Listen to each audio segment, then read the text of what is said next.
Monday night. What is going on? Uh-oh. I We was have a checking some special phone call? sources. I got some Okay. sources. I mean, Oh, I was just checking please them. do. I Please mean, do. Because if you heard this, hey John, you heard it here first.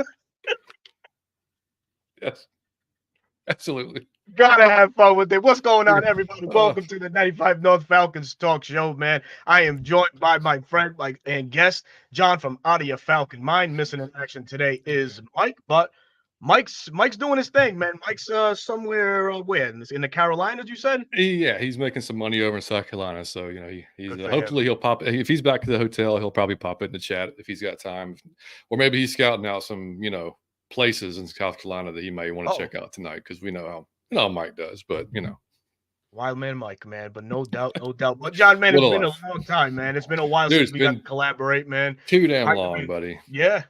So how's things, man?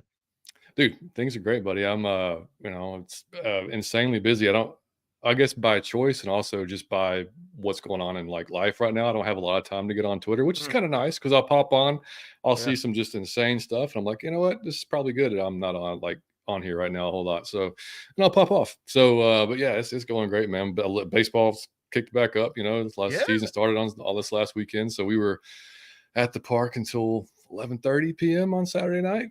Had to get up and be there at 9:15 on Sunday morning. And so, yeah, so it's that time of year again. But man, everything's great, buddy. I have no complaints. How about you? Man, everything's been wonderful, man. Just really busy, man. Just spring is, it's right around the corner. So of course, these projects come about. Got a new fence just freshly installed, man. So Oh, did you get we're it installed? installing that. Oh, It's okay. it's done, man. The guys are done. Okay. There's some alterations that they have to make, but other than that, it's good and ready to go. We finally got the That's privacy that that we was pretty deserve. fast. Yeah, man. That's Yeah, pretty it was fast. pretty quick, man. And we Yeah. had some weather up here and stuff like that, but they worked through it and couldn't be more satisfied, man. But yeah, it's just been busy. You know how life is, man. But we got to stop and talk a little bit about our Atlanta Falcons. I know you threw in the baseball thing as the Braves, are in spring training, and Chris Hale had a hell of an outing the other day. So we're Sure praying did. he holds up and he becomes that dominant force that he was up here in Boston for the Red Sox, and he just trickles that into the Braves rotation. But Atlanta Falcons, buddy, we are a week away, or may I say, just a few days, hours, minutes, God, who knows, from really shaping this 2024 season and really start pointing at, okay, this is the guy at quarterback or at a would-be position, but more importantly, the quarterback position. There's three guys at hand, very hot topic. The combine started last week, and the combine was great. A lot of Mhm. great prospects. There are some superior positions we're at the combine this year, and then to some surprise, there was some lesser, and I mean by lesser, I mean like the linebacker position or for the combine itself in that regard wasn't as strong as it has been in years past, but that's something else. But the quarterback position, as we all seen, the J.J. McCarthy's of the world throw, the Bo Nix, the Michael Penix, of course, the Drake Mays, the top guys elected not to throw, which is expected, man. But Yeah. currently, the talk of the town was Justin Fields to the Atlanta Falcons for only, I guess, hours into the combine, the biggest wrench of them all thrown in, and that's Kirk Cousins to Atlanta. You heard the rumbling more about Kirk Cousins to Atlanta.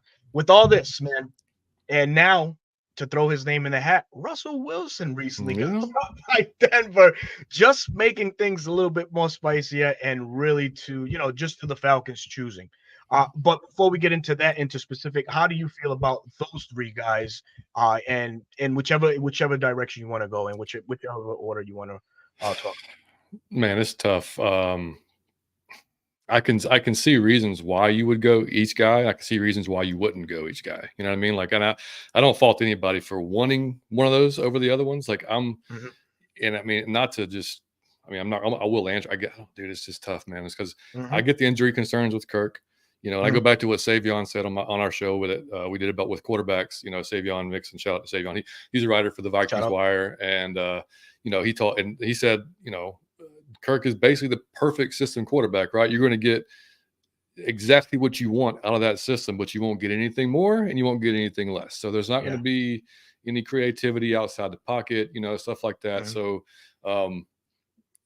but now I like Kirk if you're talking about bringing in, a Penix or somebody to sit behind him for a couple of years. You go take a quarterback in the second round, something like that. Cool. Um, Justin definitely has improved, since his Mhm. rookie year, no doubt about it. What we've talked about on our show, man, you see folks that just clown on him all the time and they've not watched a minute of it. And does he make some mistakes? Absolutely, dude. They all do. They all do. But like, he's definitely getting better over these last. I mean, I saw a comparison to him and Lamar Jackson over the last 20 games. Super similar. Now, about Yeah. twice as many interceptions, or turnovers, Mhm. whatever you want to say. But I get, then you add basically an elite running quarterback. And I know he can throw, but let's not get it twisted. The man can actually throw if you watch the games. Sure. But you add that element to the offense where somebody's got to account for him always. So that's another just, so I get that. Now, the problem with Justin is I guess it's a good and bad, right? Silver lining is if he comes out and balls out, you're going to pay him in 2 years. It's not going to be cheap, Yeah. which is okay. But if he's balling out and we're winning, okay. I mean, but, been down that road before where you have to pay, but that's just the nature of the NFL these days, right? It's going to happen. Right. It's gonna happen. And then with Russ, Russ had a hell of a year last year before he got benched. I mean, he had ups and downs, but overall, 26 touchdowns, 8 interceptions, and if you get him on a vet minimum, I mean, like, and bring in a rookie, I'm okay with it. Like, I'm okay with it. I know some folks are deadly against it, but I mean, I wouldn't hate it. I mean, to be honest with you. Yep. So, There's the I mean, stats right there for 2023, man. 26 and 8, man. You put those numbers on the Falcons this year. This Falcons is a player we're in the team. playoffs. Absolutely. 100%. Yeah, I mean, and of course he's fallen off. He's not, but he's always, and people will question, can he work in that system? Because Russ's whole thing is, like he, he gets outside the pocket. He gets, he's not necessarily the perfect system quarterback because he kind of does his own thing sometimes, but he's made a career out of it. So like, as long as he understands it, and bottom line is, dude, as many guys as Raheem has brought in that quarterback room and in the offensive side of the ball, like, if you got to believe they're going to do every bit of research, due diligence. They're going to do on every single guy. They're going to have their number one, plan A, B, C, and D, however you want to do it. So if they're strong enough because they know how important this is, they know how important to get this right is. So, Yeah. I mean, if they're down, I'll give them my trust for this season. Yeah. What about you? Yeah. So I mean, to address the quarterback position, Justin, Russell, Kurt, in that order. With the Justin Fields situation, the way I see it is this is a young, rising star in the league that has, all the ability in the world. He's just been handed a bad deck of cards as far as, what he has around him, what he has had Oh, yeah. around him, teaching, quarterback coach, positional coaches, you name it. He hasn't had, a wealth of help in that regard.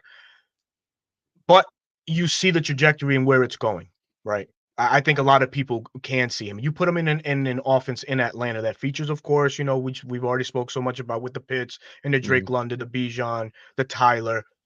That's something to be scary, right? But what also is scary is a date that comes up in May, where it's this 5th-year option, and that's anywhere from 20 to 25 million. Yep. Are the Falcons gonna put all their eggs in one basket and say, yes, we're gonna pick that up? We're gonna put our full trust in it in Justin Fields. Wherever he goes is as far as we're gonna go. Are the Falcons content on doing that? You got an owner in Arthur Blank, 80 years of age, that, if I'm not mistaken, has already kind of, leaned toward what kind of quarterback he has, and that's Kirk Cousins. Kirk Cousins comes into the league, he's a vet in his own right, of course, as we all know. But Mhm. before the injury, Kirk Cousins was up for Offensive Player of the Year, respectfully, All Pro, respectfully, 25 TDs to 8 INTs, a perfect system quarterback. And what folks don't understand about a perfect system quarterback is you got to do the homework, right? Zach Robinson, who's our offensive coordinator now, spent a lot of time with Kevin O'Connell. And remember, I said this in a tweet about a month ago when the rumbling started happening. It's like, if you look at it, yeah, Jesus Christ, you know what? It makes sense. Kirk Cousins to Atlanta makes sense. But the Mhm. hang up on it is is the Achilles injury, 35-year-old quarterback coming off a significant injury as he sustained in week 8, and then the money that he may want. And I say may because we don't know exactly what Kirk Cousins is gonna command. There's numbers thrown here, there, and everywhere. Nothing's official. If nothing's coming right out of his camp, I don't really believe in what anybody has to say. It has to come right from his camp. And folks say, "Oh, 45 million. That'll really take us off the running of any, free agents that are out there." Yeah, there's a thing called structure and how you can, construct these contracts. Look at the Deshaun Watson situation. Cleveland knew, the crap that he was in. Hate to bring the name up, but what did he play for the first 2 years in Cleveland? For the first year for $1 million. Everything else was backloaded. Atlanta can visit something like that with Kirk Cousins if they feel like he's ahead in his recovery, and he will be there for week 1. Can Atlanta, construct a contract where it not only protects Kurt, but protects the team as well? Because that's a lot of money that's going to be tied up at one position, right? And at the stage, you know what? I hate to sound like I'm all over the place. I hate this for Atlanta right now. I really do, because Atlanta is in no position to make any mistakes at this moment. You Right. have so many teams vying for a quarterback. The Giants can flip the bet and say, "Hey, we're moving on from DeVito. How you doing?" And say, I want one of these quarterbacks, right? Las Vegas Raiders could throw their hat into it. There's rumblings that Minnesota, of course, they may be losing out on Kirk Cousins. They may be interested in potentially a Russell Wilson or a Justin Fields. Yeah. So there's a lot. So Atlanta's in a very tough spot, so to say, man, because you have so many teams vying for this, all important position, the quarterback position. So, with Kirk, he seems like the most logical fit for this system He because of seems like the recent safest.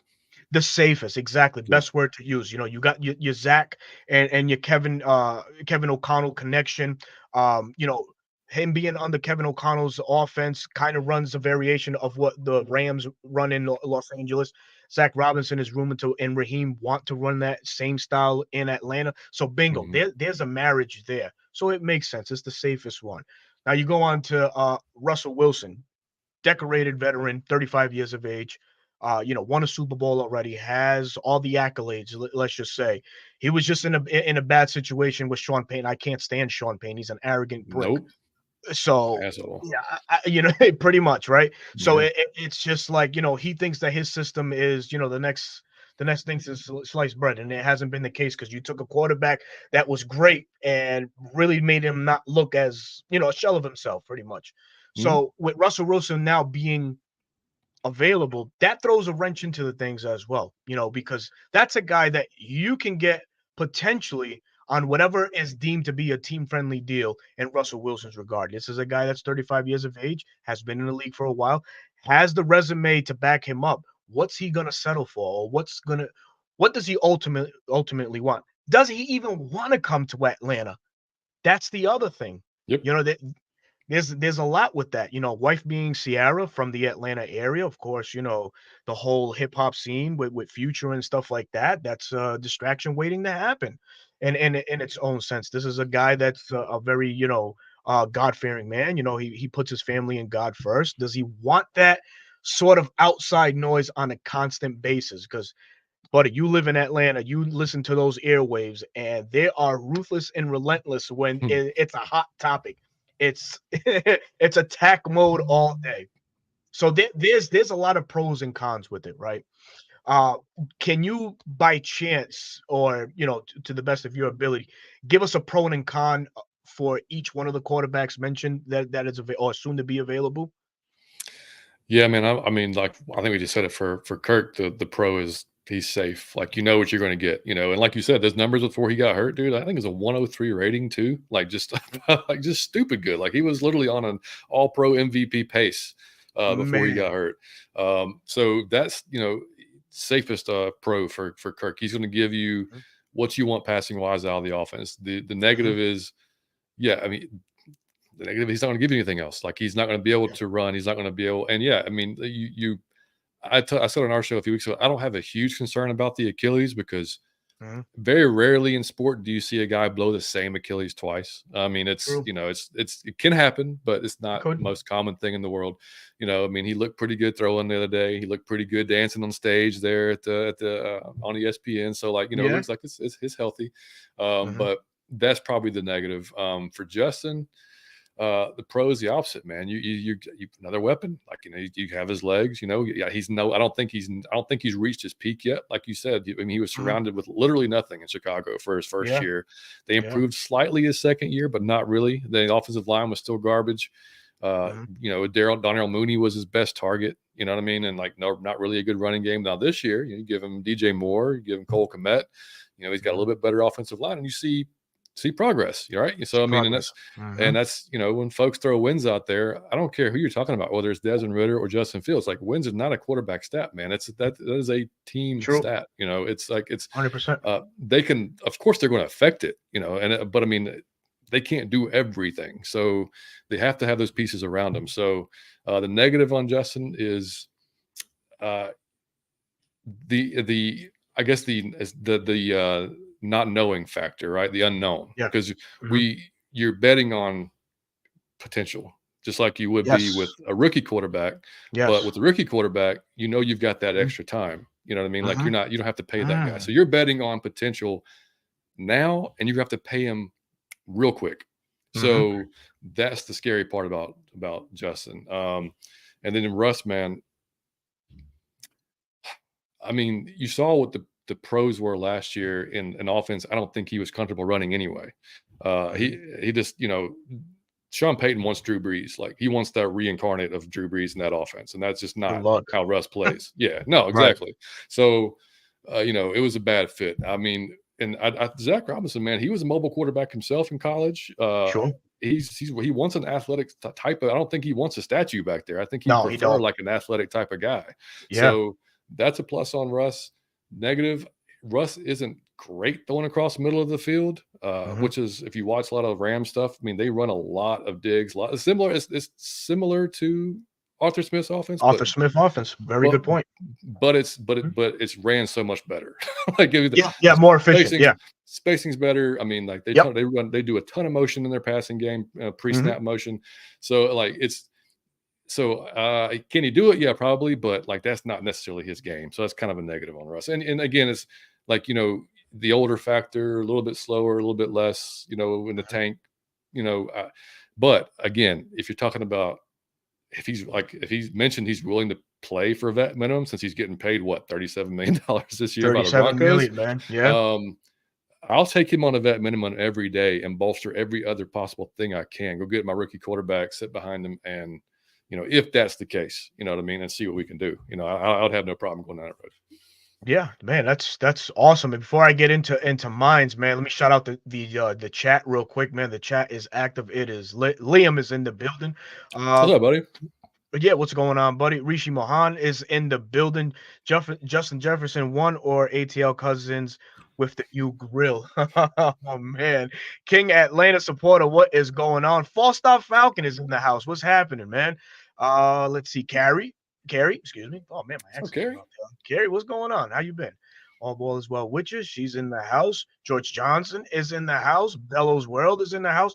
Miss Lisa Shepard is in the house also tonight, man.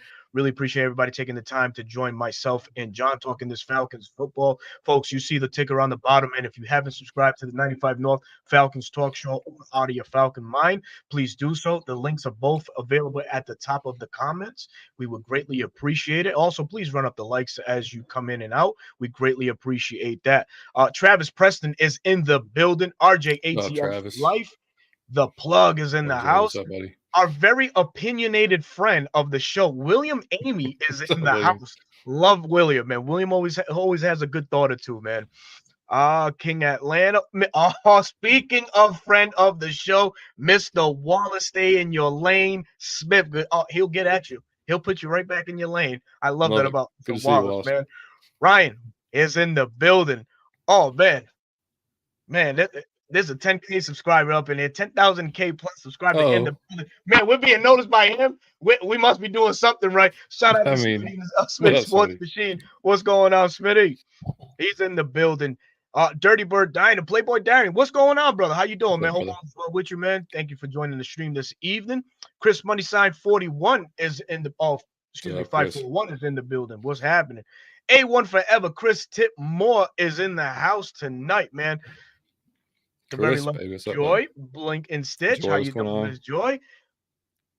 This young brother right here, Brandon Wiggins, have had a a lot of back and forth with him. Very, very open lines of communication. I would love to get this young man on the panel one day so we can talk to him some Falcons football, man. That's what it's all about, man. Collaborating in good space, man.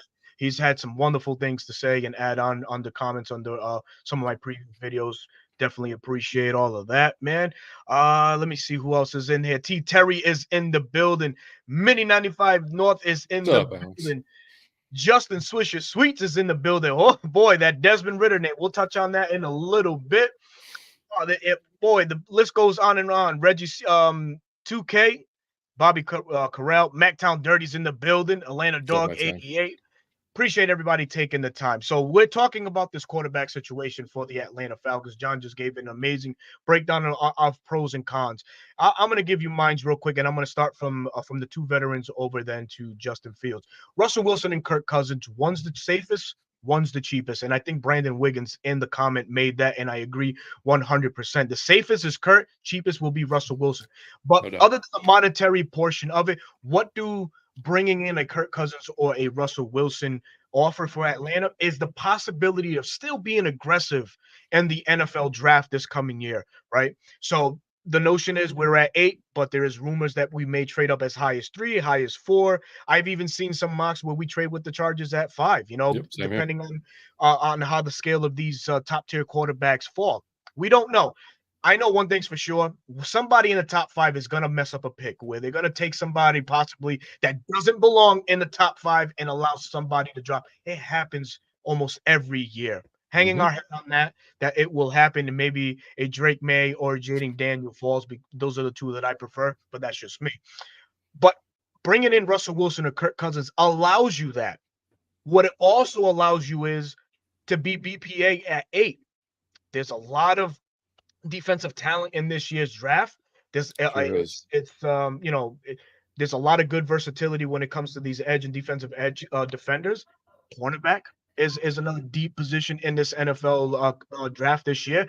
Wide receiver is another one. So you cannot be upset at the Atlanta Falcons if they stay at 8 and they take a Roma Duzier or a Malik Neighbors to pair with a Russell Wilson or a Kirk Cousins. You really can't be upset at that. But what that does allow you to do is in the back end of the draft, the possibility of trading back from 2 back into the first round. You got to remember the Falcons have some ammo to work with, right? You got the number 1 pick, you have the 47th pick, which is the second round, and you have 2 third-round picks, one pending to be elevated to a second-round pick, but that, hangs on Jacksonville's monetary thing with Calvin Ridley if he's resigned.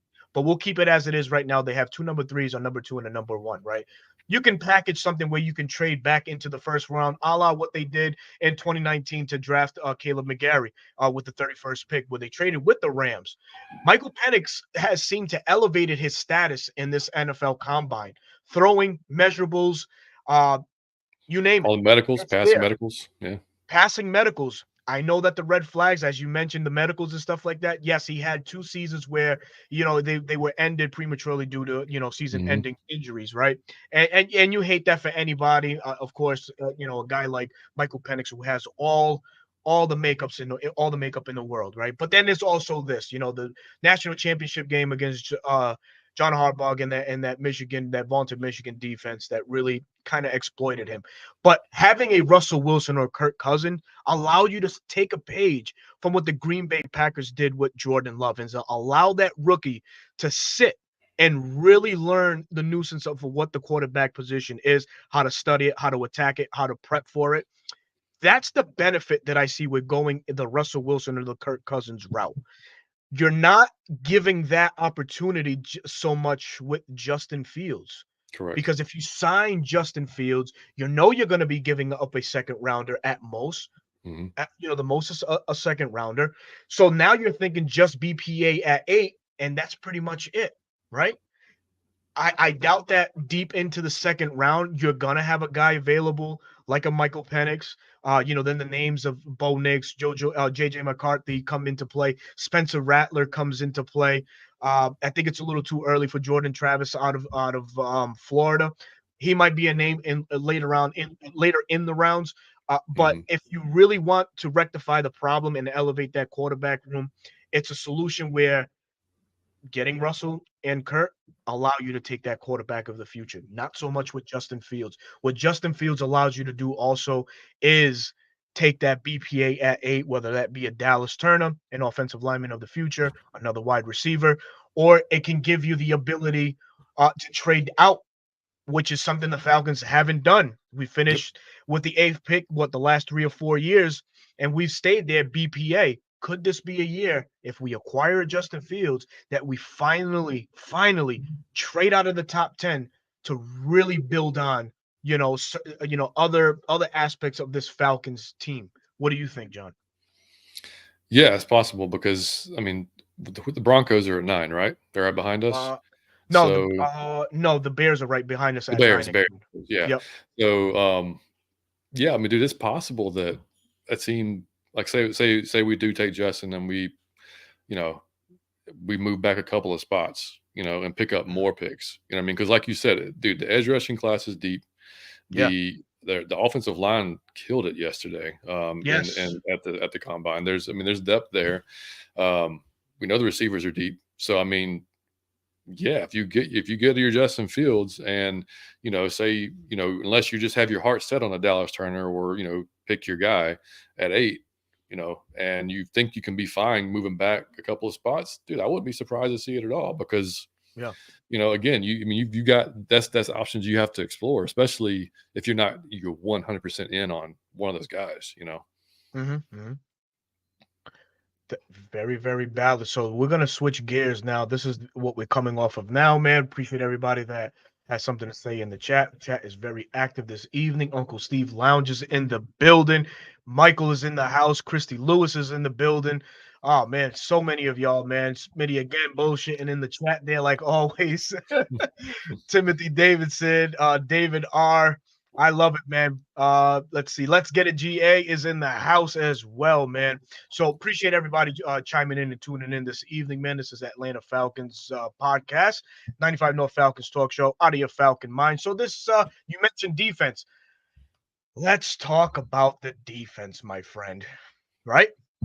I think that thus far, the Atlanta Falcons community, yeah, sure, why not? I'm allowed to say that. The Atlanta Falcons community has been so hell-bent on getting this quarterback position right through their opinions and facts and just throwing what they believe could be, of worth. And that's fine. All opinions are respected. Absolutely. Yeah. Can't lose sight of what the Atlanta Falcons did in just a one calendar year, last year with Ryan Nielsen directing the defense, right? This is a defense that finished 11th in total defense, 4th in red zone defense, 3rd in third down defense, only allowed the opposing offenses to convert on 33% of those opportunities and 42 sacks, right? We move back now to a 3-4 back, same alignment that we had with when Dean Pease was given this defense. And now we have better pieces in place. But what happened again? We have a new defensive coordinator and first-year play caller, Jimmy Lake, who comes from the Rams as an assistant head coach, follows Raheem Morris to the Atlanta Falcons. Some holdovers from last year's regime, Dave Huxtable, the all-important Jerry Gray. And Jerry Gray gets an assistant from Green Bay to reunite with him to, the guy, the secondary. Can't remember his first name, but his last name is Coach Hood. I'll just name him as that. Yeah. So it's really important for us not to lose sight, because with all this offensive talk, we can't allow the defense to fall by the wayside. We got to build on what Atlanta was able to do last year. 42 sacks. When's the last time, you can honestly say that the Falcons finished in the plus 40 sack range? Not even in the Dan Quinn years. No, and dude. Dan Quinn was known as this, fast and physical. I know that's the name that's being thrown around again. But that's, hey, listen, we'll leave out there. Oh God, and brotherhood. Now chill. We hope we don't go back to that, man. You can just type. You can just Google Dan Quinn quotes, and all a bunch of shit comes up. Jesus, man, it's definitely, man. It all comes, man. But definitely, you got to go back to 2004 and see that the Falcons. The last time that they finished with 40 plus sacks was in that year, 2004. They finished with 49. Golly. So it's been 20 years. Dude, we have to maintain that integrity on defense. Yeah. This combine offered you some prospects that can come in. I know that, quarterback aside, free agency is next week. There's some names out there that could be plug and play for the Atlanta Falcons. But this is also, in certain areas, a very rich, if I might use that word, and rich defensive line group, cornerback group, secondary group. So from your sightings from the combine this past week, are there any guys that kind of like stick out to you as possible Falcons draft picks in this year's draft? Yeah, dude. Like there's a lot. I mean, Quinyon Mitchell destroyed the freaking. I mean, I would take him in a heartbeat at corner. He may be corner one. Yeah, I'll tell you. I love my Alabama guys. Love Terrion Arnold. Love Kool-Aid. I'd be happy with those guys too. But Dallas Turner tested out of this world. Arms, his wingspan's longer than Kyle Pitts. It's wider than Kyle Pitts. It's insane. Wild. I mean, I think he weighed in 247s. Like, so I think, and everything I've been reading was basically his pro comp was Von Miller. That was his. So I mean, if that's the case, I'll take that all day long. I need to sign me up now. Sign me up. But but it's like, man, it's like pass rushers are like quarterbacks, man. You really don't know until they get into the league how they're going to be, because a lot of times in the college ball, man, they can win on one move. They're not facing. I mean, some of them are facing future NFL tackles and future, but I mean, a lot of them are not. They're not facing the future NFL tackles. So, they've got to refine that ability. So I like the guys that we have on our defensive staff to be able to improve that. But if you told me we were going to take him versus even Latu, I mean, I wouldn't be mad at any of them. I'd be fine with that. Even Chop Robinson, that dude tested out of this world too. Surprisingly finished as one of the top edge rushers in the metrics, man. And this is a guy with 9.5 sacks combined in 2 years at Penn State. Yep. That's some things that teams will look like, are you really an edge rusher? Hold on, wait a minute. He's not the numbers.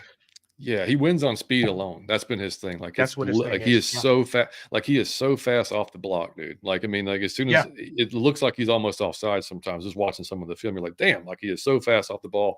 And tackle didn't have, like, Caleb McGarry's worst freaking nightmare is that guy right there. Is that guy right so there. So like, let's just hope he didn't go to an NFC South team. But sorry, Caleb. I mean, so those guys, like you said, linebacker wasn't as depth as I guess as some of the other positions are, but those guys, man, and safety, I do think we're going to replace Richie, and I'd rather, honestly, I'd like to see like a vet come in, and replace him there. I don't. That's a tough spot, like to be a rookie, and to expect it to perform well. So I'd like to see kind of like a, whether it's a Jordan Fuller, which would be ideal because that whole LA Rams freaking connection. Of course. But if it's not, I wouldn't mind seeing another vet that just fits that system in there pretty well. But those are the guys that stood out to me, man. I'm sure somebody else will come to mind, but those are the ones that are up there for me. Yeah, Quinyon Mitchell, Toledo cornerback, 6 feet, 195 pounds, ran a 4.3. So I went back as far as the Senior Bowl, and before the Senior Bowl started, there was some questions about him.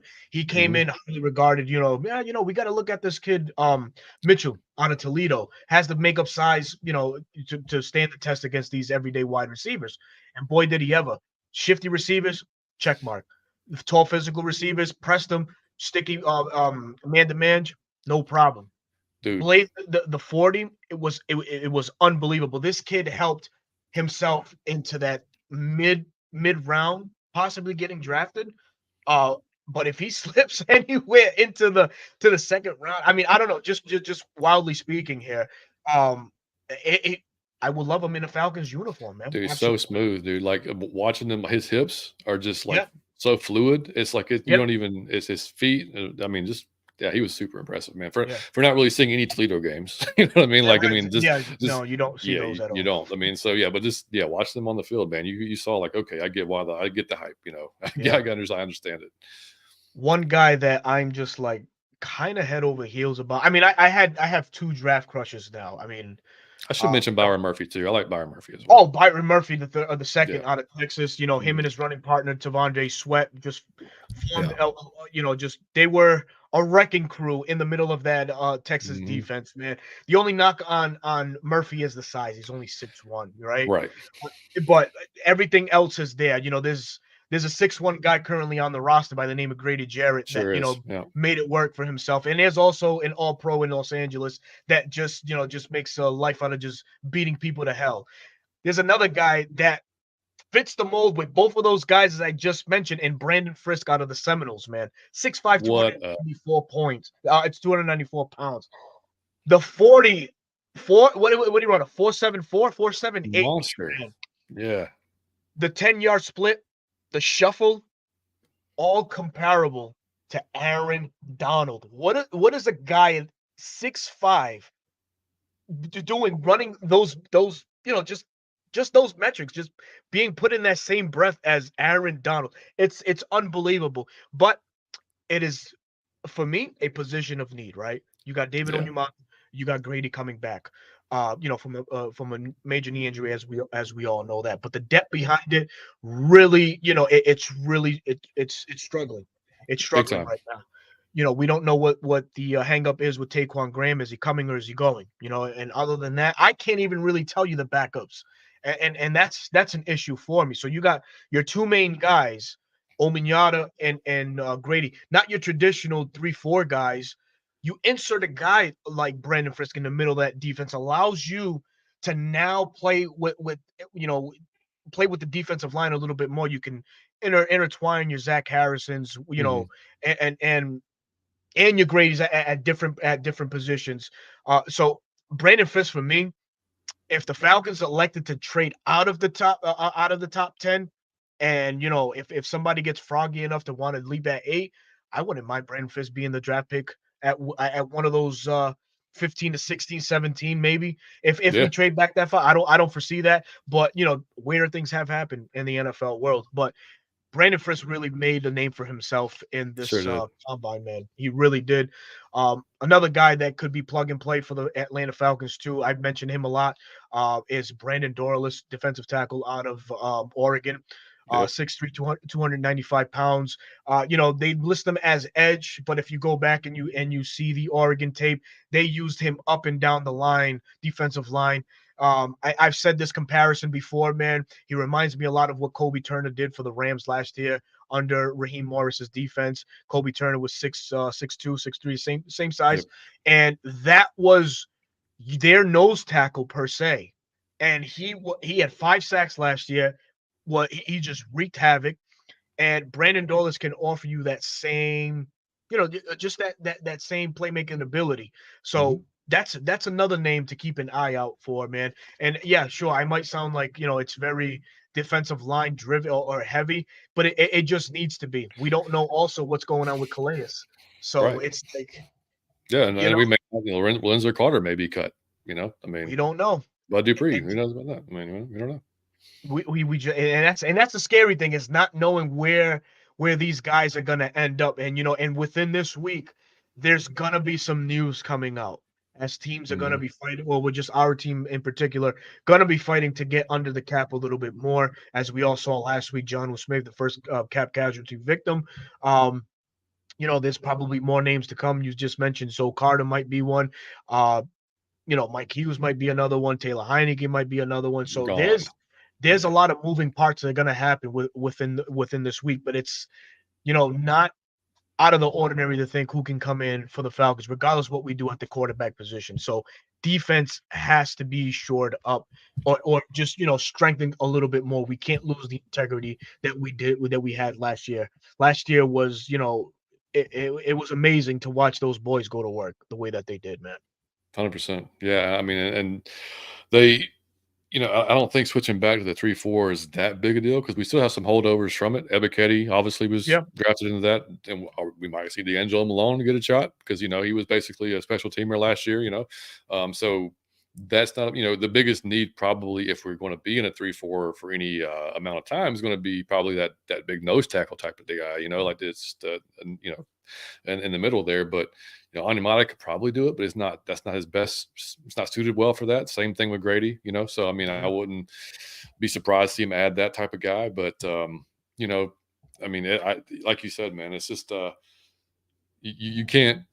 We get so caught up in the quarterback. You cannot ignore like success we had, because that we have to keep that going this year and keep elevating. And watching, I've tried to go back. I've watched about 5 Rams games now, and dude, it's funny. Like their defense was so similar to ours. It was in the way that whole, and I hate to say it, but the whole bend don't break thing. Like they would move. People would move the ball on them, like down the field. They get the red zone and they stop them. Like it was just like us. Like we let folks move the ball, but we would really just nut up in the freaking in the red zone and go and do our business. So it's very, very similar. Hopefully, I'd love to see it more. Like not that if happened next year, but again, like as long as it's effective, fine. We'll go for it. Absolutely, man. We got a quick question here from Smitty Sports Machine. Our boy Smitty, he says, "Give me a percentage of Grady Jarrett being released or 2%. traded." 2%. 2% overall, or just?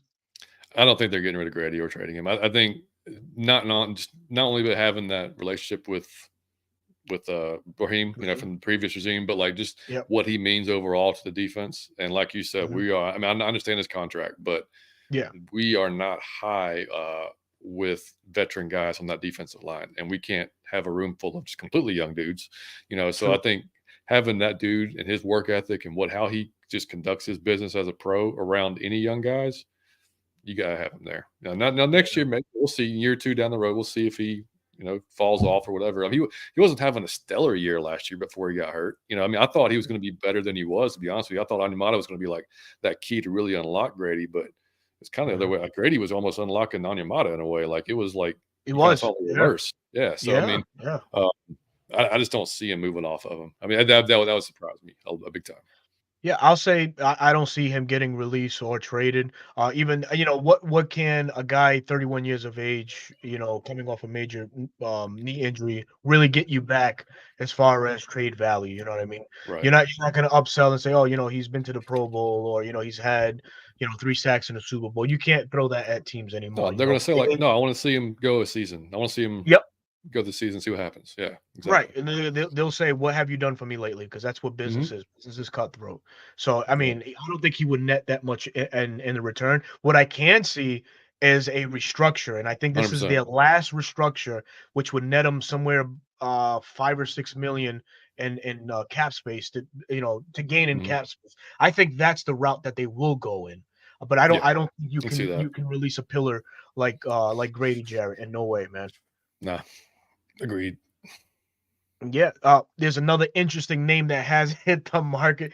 Christian Wilkins on the market. What's good? I'm on the phone right now.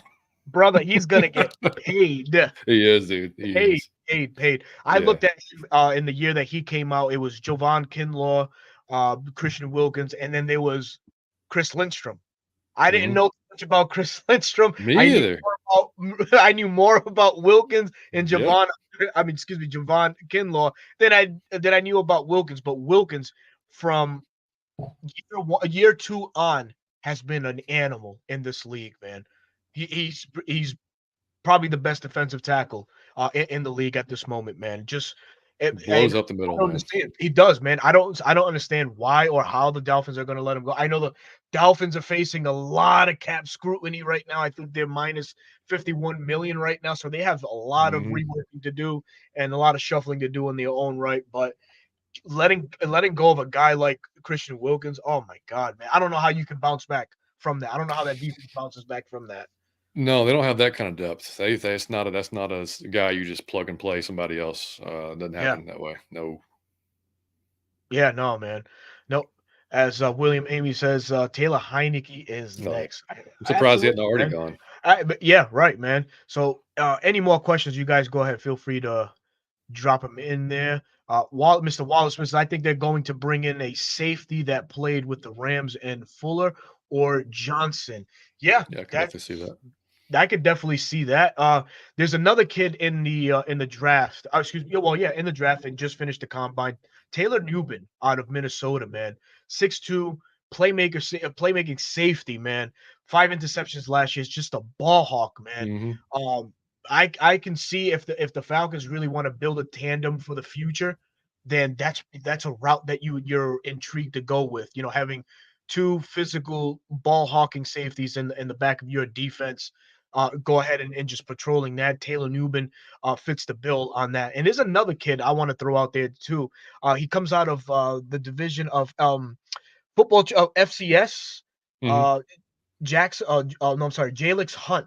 This is a former safety turned edge defender. Let that That's a sit for a minute, dude. That that's a is a former safety converted to edge rusher, like 6'4". full time like McDonald's menu. Like, how do you fucking put on that much Bro, weight? Like, I mean, amazing, damn. amazing transition, man. 6'4", 254 pounds, ran a 4.640, right? I want to see that And before and after. seriously, Like, while in damn. coverage, he only allowed a passer rating of 40%, man. This guy's all over the place. Wow, He that's just needs the coaching to get this kid up to par, man, because he mm, plays for a Division II, I think that is, yeah, yeah. ranked Division II. So, but this is a kid that It round may round might five, scare you with round Richie six. Grant. No, man, That's Central Richie Grant's Florida. gonna be an afterthought. No, I know, but that's it's like yeah, Central. Like I liked them coming out of Central Florida. I was like, but they don't play a lot like super talented there. But I liked what I saw. Then you saw flashes, but it just never really fully transitioned. oh man, here's one right here. Timothy Davison. Does Timmy Horn stay or is he released? Timothy Horn left in the middle of the season. He was signed Yeah, by the New York Giants, Giants. right? Yeah. But it's a guy that could possibly see himself back in Hmm. Atlanta at an all important position of nose tackle. RJATL for life asks, what positions do you guys think the Falcons will double dip on in this draft? It's a good question. Hmm. I could see D line as one of them. Hmm. Wouldn't surprise me. Kind of an outside guy, inside guy type of thing. Ma- Secondary, because I mean, again, unless it depends. I mean, and free agency is going to tell us a lot more about how this draft may shake out. Like I haven't even done a mock draft yet, dude, because Yeah. I just want to wait. I want to wait and see what we do in free agency. Because if we go, for example, go grab I don't know Akella Witherspoon from the Rams, to play CB2. You know what I mean? Yeah. And so at Possibility. that point, maybe we go, we draft CB later in the draft. Who knows? But I mean, that'll tell us a lot. But I wouldn't be shocked to see wide receiver early, maybe even late, because again, Yep. that room has just got Drake London in it, man. I mean, there's some decent free agents. I went through the free agent list on one of the videos I did, and there's Hmm. a bunch of them out there. I mean, some are expensive, some are not. Like it's um, there's there's a there's a few. Actually, I wouldn't mind adding like at least a singular free agent wide receiver and then double dipping in Yeah. the draft. You know what I mean? But Yeah. yeah, that wouldn't shock me at all. Yeah, I think I'll stick to the defensive line Yeah. position, to really, bring up the defensive line coach, Jay Rogers, he came out and he mentioned, they want big, nasty guys, physical guys, to play along this defensive line. So when you think of things like that, there's a lot of great free agents that are going to be out there and available. Hmm. Justin Matabuke out of Baltimore. I don't think he even smells the free agency. I think they're going to just tag him. Me Leonard either. That'd Williams be a is another dream, though. intriguing name from Yeah. Seattle that could potentially make his way. Big Cat Williams, as we all know, was a dominant force for USC back in his day. He did his thing on in many years on that New York Jets defensive line. Now he's in Seattle. Could be a possibility, but you have guys like Brandon Dorlus that are right there, Tavondre Sweat, Yep. uh, Jahir Newton out of Illinois. That's another guy Hmm. that he fits the bill as a pass rusher and a run stopper. So you get the best of both worlds with him. Brandon Frisk is another guy. So I think there's safer routes that you can go in this draft. You can definitely come away with at least two of them, Yeah, at yeah, least two of yeah. them. I Just for depth's sake. Yeah, and I mean, doing that, looking at some of the edges that were out there too, like low key, really like Bryce Huff out of New York. Yeah. Because I mean, he was basically a situational pass rusher there for the most part. But dude, the guy's win rate was higher than Micah Parsons. Micah Parsons. Yep. And Saw that I too. mean, and watching him play, like, and reading about him, like a lot of NFL folks think he can be more than just that situational type guy. Like he's was undrafted. I mean, a rock on his shoulder, man. Like, like he's got something to prove. Jets probably aren't going to pay him again. Well, pay him to begin with because he's, I mean, like he's going to want to get paid something a little bit more than what he has been. But I think you add somebody like him, maybe cut Lorenzo, save some money, draft an edge, then come back to, like you said, double dip it later on. Yeah, I can see that happening. Yeah. I'm dying for a Leonard Floyd reunion with me too. With Me too. I'm dying for that one, man. The guy he's still productive. 10 and a half was sacks. 10 sacks? Yeah, 10 exactly. Yeah, dude, out in a heartbeat. In a heartbeat, sign him up. Got another question here from April Thomas. Thank you for joining the stream tonight, man. Really appreciate it and appreciate your questions. Do you think the Atlanta Falcons will sign Burns in free agency? Whoo! We can only wish. We can only wish to sign Brian Burns, man. I don't see how he gets out of the grasp of Carolina. I don't see how Carolina will allow him to hit free agency whatsoever, man. You saw they said that they were stalling talks for now. Yeah. I saw that. I don't know, man. I agree. I don't know why they let him, but at the same time, like, you should have done this deal 2 years ago. Like, I mean, or at the very least, when the Rams offered you 2 first, I mean, like, at least do that, because like now you could use those 2 first-round picks because you are an ass team right now. You got nobody like on other than Bryson, nobody to throw to. You know what I mean? And no running backs. The offensive line sucks. But I wish we could, man. I love Brian Burns. I would love it, but I don't see it. But I would love it. Yeah, he screams off the edge, and just his physicality. He's a good run stopper. We seen him up close and personal. How he just, unfortunately, and I'd rather have that on our side ruining Carolina twice a year than him being on that opposite side still, man. In the very least, I'd rather it's like he can go to AFC or something like that. Yeah, get him out of here. Get him out of the NFC South. Yeah, man. And watch, he'll end up with like the Kansas City Chiefs or Baltimore, because they just go through defensive ends. It's crazy, man. Yeah, crazy. Wallace comes in with the question, man. He says, what do y'all think about getting Sweat from Texas in the second round to plug the middle at nose tackle and not 3-4 defense? Listen, Sweat's he's 6'3", 360 pounds. Yeah. Grady Jackson-esque. Basically, Why not? And the guy offers a little bit as a pass rusher too. He's, you know what I mean? He's not afraid to break a sweat and hustle. Why? Sign me up, man. Why not? Yeah. I wouldn't hate it. That's probably the going rate for him too, a second rounder. Yeah, I wouldn't hate it. He didn't. I mean, he's a big guy. He's not going to test super athletically, but like his RAS score wasn't very good. But as long as you don't expect him to be on there as a 3-down guy. You know what I mean? You expect him to be on there first down, middle of your 3-4, if that's what you're setting up as, and basically maybe 2 snaps, per series, essentially is what you're hoping for. I mean, the size worries me a little bit because you see the guys like that and Jordan Davis, are just not on the field that much, but I would get it if you're going to take him in the second round. Like, I understand. I'd be fine with that. Yeah. Travis Preston comes in and says, what do you guys think of Iowa defensive back Cooper DeJean? Can play cornerback or safety, but is coming off a broken fibula, 6'1", 207 pounds. That's me, man. Yes. That's me. I'm 6'1", 207. I'm ready to rock, man. I ain't gonna release my credentials because I might be the first overall pick, but I don't want you're my guest. I'm not gonna do that. Come on. Oh shit. Yeah, right. A nose tackle has never gone first overall. Let's just get a nose tackle. You're at least a 3-tech, buddy. At least a 3-tech. You got that right. Oh man, but yeah, Cooper DeJean, super versatile. Reminds me of. He's at a stage in his career right now where you remember Jeff Heath that played for the Dallas Cowboys. Yep, I thought Jeff Heath would have been that next, great safety in the NFL. And I think coaching did him an amazing disservice to not really get that kid going in the right direction. Cooper DeJean offers those same traits, but I think he's a little bit more elite.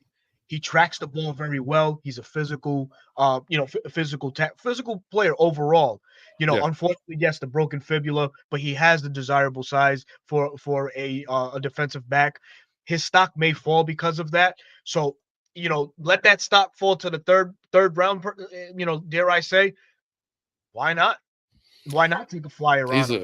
a physical freak, man. Like, Yeah. I think, his ceiling is probably a more athletic Harrison Smith. Like, Mhm. and Harrison Smith, hell of a career. You know what I mean? Heck yeah, man. But but the dude's more freakishly athletic than Harrison Smith Yeah. is. Like, so Yeah. yeah. And he said at the combine, he's down to play corner, safety, wherever they want him to play. I'll Whatever play they want him wherever. to I'm play. like, dude, if you want to be that versatile, come on, man. I'm down. Yeah, Hell yeah, man. I love that attitude too, man. absolutely. Love Yeah. it, man. Justin Swisher Sweets is in the house. He says, going to be hard to replace Bud, Calais, and Landman. Do you see the defense taking a step back this year? That is the fear that we're trying to really, come to grip with and add to it so we don't suffer from that, taking a step backwards. But let me say this. Landman, I don't think goes anywhere. I Nope. think if I'm not mistaken, the Falcons can slap the exclusive rights free agent tag on him, making him, making teams, if they want to get him, they would have to give up a second rounder or something like that. Mhm. If he's allowed that, because he's undrafted, so I don't know how that really falls. Yeah, But me if either. it's kind of what I think they did it to Ryan Musial a couple years ago, the same way. Mhm. They tagged him with something. Somebody from the Falcons got tagged in some way due to them being an unrestricted signing or Yeah. undrafted signee. Landman might fall under that same bill, but Landman definitely deserves a raise. I don't see the Falcons letting him go. These two other guys, man, these are wild cards, man. Calais could basically leave Atlanta due to retirement, man. Even though Yeah. he still has something left in the tank, he might want to call it quits. Bud Dupree, as he goes back into his 3-4 roots. He can come back on a vet minimum. So the only one I would really worry about losing here is possibly Calais Campbell. But maybe I don't see Landman going anywhere. And I think Bud, they'll probably, sweeten the deal that he signed last year over Yeah. onto this year, man, just so he can make some more money. Yeah, Uh, that doesn't surprise me. I wouldn't be surprised at all. And then you got to figure. I mean, look, Troy Anderson's coming back off of injury. mhm. And it's just. I mean, I know Lemon played well, but I mean, Troy's still a higher, Mhm. very much higher ceiling as if he reaches his peak. Because I mean, he's somebody you can't really put Landman in coverage and be like super No, comfortable with that. That's his biggest right. weakness. So I mean, he can Sure run is. stop all day long, but I mean, you Yep. don't want him covering down the field. That's where you want kind of if that's going to be Troy's role, that's where you want him to shine. Yeah. Smitty says Jalen Polk is one of my biggest sleepers in this draft. Dude, I started watching film on Jalen Polk about a month ago, and I put it up on Twitter, and it got good. It got a lot. I got a lot of traction on it. Got a lot of good responses from it. Washington Mhm. had an amazing trio of wide receivers last year. They did, Any man. one of them could have killed you. And this Yep. guy, yeah, Jalen Polk is another guy, man. Jalen Polk could go possibly in the third round. And that all depends because these guys start going before it's their time due to the run on wide receivers. One team takes a wide receiver and there's the run. Everybody starts taking them. They start falling in line. So you would pray for some guy like that to fall into those later rounds, man. Mhm. Let's see. Chris says Christian Boyd is a late round nose tackle. I think could be a steal from Northern Iowa. I got to do a little bit more research on him, but I have heard his name and I've heard a lot of good things about him. David R says, is a Calvin Ridley reunion in store for the Falcons? I will not hate that if that happens. I would hate it. I doubt it, but I wouldn't hate it. I wouldn't hate it at all. We Mm-mm. got a third already from it. and plus get him back. Welcome back. Sweet. Welcome Exactly. back, kid. Exactly. Let me see your phone now. Make sure there's Yep. no apps on there. We're good. Absolutely, man. Let's see. Mr. Wallace says, "What do y'all think about getting Huff to replace Carter at outside linebacker? The Jets in free agency." Yeah, I think John just I'm referred down. to him as that. Yeah. Yeah, for Huff. Jonathan Grenard, also from the Houston Texans, is another name to watch to look out for too. Played Hmm. opposite side Will Anderson Jr. last year for the They'd be Texans. so stupid to let him go. That guy was so Yeah, good no. last year. Yeah. Yeah. Let's see. Dupree's a free agent. New setup. Oh man, one time for the fan. What's going on, Jack What's on, Spade? Jack? What's happening, brother? Yeah, it's a new little setup, man. Just still tweaking it, man. Gonna add more things as time goes on, man. But appreciate you joining the stream and commenting tonight, man. Let's see. What do y'all think about drafting wide receiver Worthy? For those that Also don't, down. oh my God, Xavier Also down. Worthy was the talk of the town on what was it, Saturday or Sunday that he just Sunday, Saturday? right? No, Saturday. Yeah, Saturday. S- Yeah, Somebody, yeah, one of those days, man. 4.21 broke the record. Only thing I don't like about Worthy is his makeup. His right, build. right. Very comparable to Devontae Smith from the Eagles. Hmm. Yeah, I'm sure you know him a lot about him being a Bama boy and stuff Quite a like bit. that. Hmm. Yeah. Big So, time. I'm afraid of, one hit and done, one physical hit and being done. That's the only thing with him, man. But nonetheless, all the talent in the world, man, Yeah. and deserving of a first round pick, sure, why not? I just don't think by our Falcons, man. Yeah, not in the first. No, if he by Yeah. chance fell, maybe, but yeah, because I've been dying to get speed at receiver for so long, dude. Like Arthur's passionate love for freaking big guys is great, but we Hmm. got to get Hmm. some speed, dude. Like I'll watch the Dolphins and be so jealous, man. Like I got speed everywhere on that team, but Are we getting breaking news from our good friend Jack Spade at one time for the fan? Kirk depends will on be the source, at buddy. Atlanta. Depends on the source. I don't know, man. Y'all know how I Don't feel about know. sources. Oh man. Kenneth Ardman says, I like Marshawn Nealon, could be a sleeper pick, or if one of Yeah, those big OTs fall to us in the second round. For as far as the offensive tackles, man, Tyler Guyton from what's the damn school? Oklahoma is Oklahoma. my Yeah, yeah, yeah, would yeah. yeah, would probably be my guy. That guy has some outstanding measurables and traits, man. For right tackle, I think you can bring him in and he could probably compete right away with Mr. McGarry there. Yeah, I'd be kind of surprised if we didn't get some offensive line this year because it's really damn deep, and there's some It's really deep. talented guys you can get later, even if you don't go earlier. Because, like you said, I mean, we know what Caleb is. Like he's a Mhm. really good run blocker. He is a not very good at all pass protector. So, I mean, if you want your new quarterback, whoever it is, to be upright, that's we got to address that at some point. Yeah. Travis Preston says it's not Falcon related, but let's show a little love to Sting, who retired last night but left his footprint here in Atlanta. Very true. Sting is the original WCW wrestler, man. Retired last night for AEW, and his final matchup in AEW Revolution in a tag match with him and Darby Allin versus the Young Bucks. And Sting retired a champion. So congratulations to Sting and his decorated career. I think he was pushing 60 years old, but still performing Crazy, at a high level, man. So shout out to crazy. Sting, man. Shout out, shout You out, know, his shout. son played tight end at Kentucky. I have no idea. Yeah, God his damn son it. played 2015, I think. He went to the combine actually, but I don't think I What? don't. Yeah, you have to look it up. Steve Borden's son. I can't remember his No name, but shit. he Mhm. actually. I don't think he may have had a cup of coffee with somebody, but Oh yeah, man. kind of looks like him. You can see it in his face. He's more obviously bulkier, but yeah, yeah. Bulkier. Hmm. Yeah, all right. One more. Let me take a question or two more before we head out of here, man. Yeah, man. Take this one here from Bags. He says, "Do y'all see Fields in the same Lamar Jackson pedigree? I think he is. He needs a team to embrace him and give him some real talent, which he has here in Atlanta. He has an even better arm than that of Jackson, and legs are just as good. Hey, that's a first being compared to Lamar. I would have left the Lamar comparison probably to Jaden Daniels, but if you feel like Justin Fields fits that bill, why not? Why not? In terms of running, sure. As far as arm strength, yeah, I can see that. Justin Fields does have a very active arm. And as far as the skill set receivers here, yeah, it's an uprising core with whatever we add in either free agency in the wide receiver or we draft, Atlanta is going to have some tools for his disposal, man, at his disposal. Yeah, 100%, man. I like I said, I wouldn't be. Can you hear Kane like going insane downstairs right now? Can you hear that? No. I something in the background, yeah, but nothing Okay. major. Yeah, it's freaking puppy, man.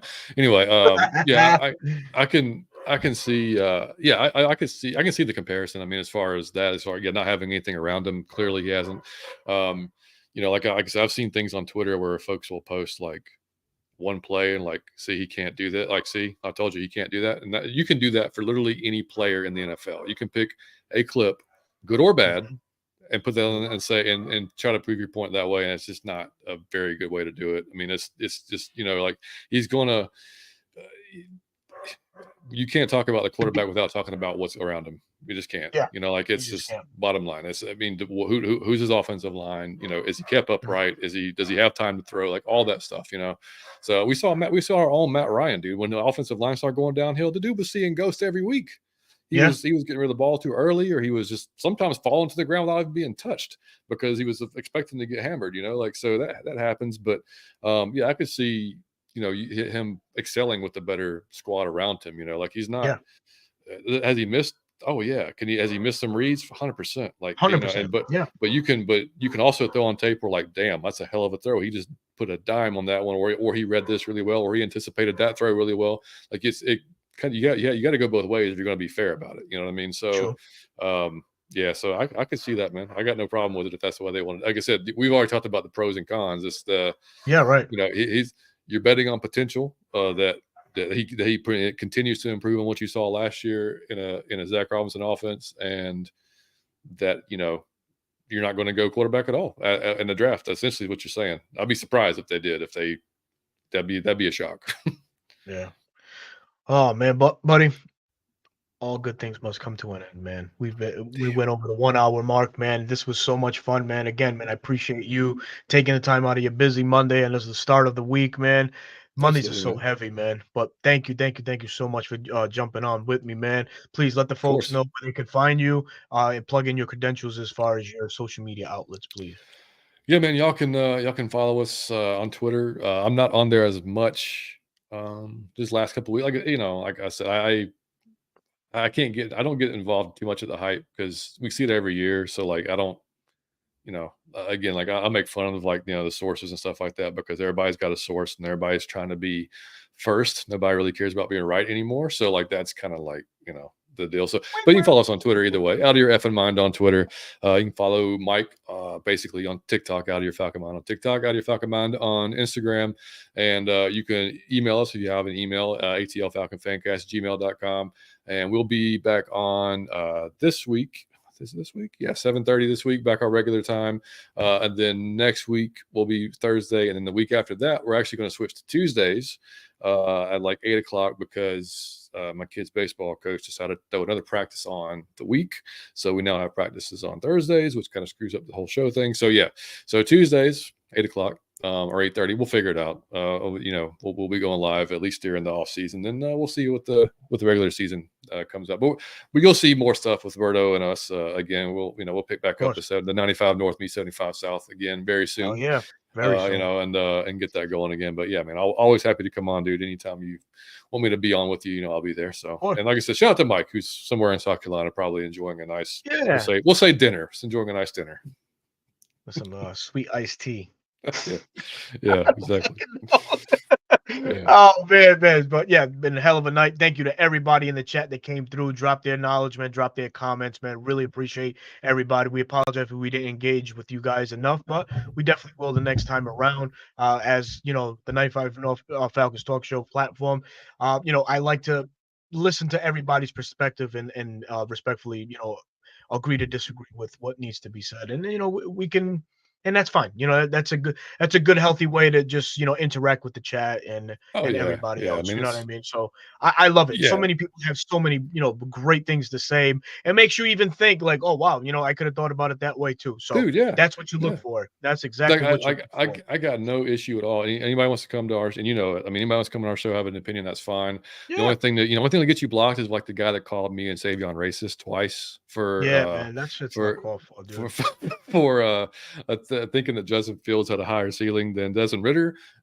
That was racist somehow. So that's the only thing that'll get you I don't blocked on know. our channel, is to be doing some stupid shit like that. But if you have an actual opinion about it, that's I don't know, relevant, Yeah. then of course, yeah, dude, absolutely. Because I mean, none of us know for sure. We're just all like anybody else, man. We're just taking our best guess on what's going to happen, and go from there, man. And I should say, we are too shy at 1,500 subscribers, man. So if y'all haven't Let's subscribed to go, Audio Falcon man. Mind, and you would like to, then hey, we would much appreciate it to get to 1,500. That'd be nice. Yep. Oh, got to give a quick shout out here to Miss B. What's going on, Miss B? Man, she just recently started up a podcast too. Mhm. Please, man, please. I'm gonna wait for you, Miss B. If you're still watching, please plug in your channel, man, so the folks that follow myself or John at Audio Falcon Mind can go and show Miss B some love and get her her accounts up, man. I know I saw like 2 of her videos, man. Some great insights, man, on free agents and things like that. So look, a woman giving her perspective, man. That's a beautiful thing Love to it. see, man. Love Different it. perspectives, so many different perspectives, man. But yes, as I mentioned, man, that comes to the show comes to an end. I'll give my credentials now. So this is your boy Berto, your host of the 95 North Falcons Talk Show. That's the platform on YouTube. If you haven't been to the page, please go ahead and visit and hit that subscribe button. And please comment on any of the videos that I have, and let's get a running conversation going. I love to chop it up with everybody, man. You can find me on Bleacher Report, man. Bleacher Report. I'll be back on later on in March, man. Dropping some more content for the Bleacher Report team for the Atlanta Falcons. I'm on Instagram now as well, on IG under Berto95 North, and on Twitter under RI Falcons, another platform that we go ahead and chop it up with this wonderful crew of Falcon faithfuls, man. So I appreciate everybody for their time. I will give everybody their Monday night back. My brother Jack Spade is in the chat. Let's get it, Berto. Shout out to One Time for the Fan. I need to get them on with me, man. And so we could chop it up. It'll get real lively. I know we'll probably talk some rap, some fashion, talk about that new Gunner song and how it had me tearing up. But Probably that's some country music, and we could go ahead. Jack is an avid country music connoisseur himself. He's probably thinking, what the fuck, bro? That's cat. Yeah. Yes, and here's the link. Thank you, Ms. B, for putting that on. Link is right there in the description. But yeah, please, hopefully you guys can cut and paste it, man. Go ahead and follow Ms. B. Give her a subscription, man. Yeah. So another wonderful mind in this crazy Falcon content community world, man. But much needed and much appreciated. As Jack goes on to say, love country music. But brother, we gotta get out of here, man. This is it for your Monday night. We will see you soon, man. Peace.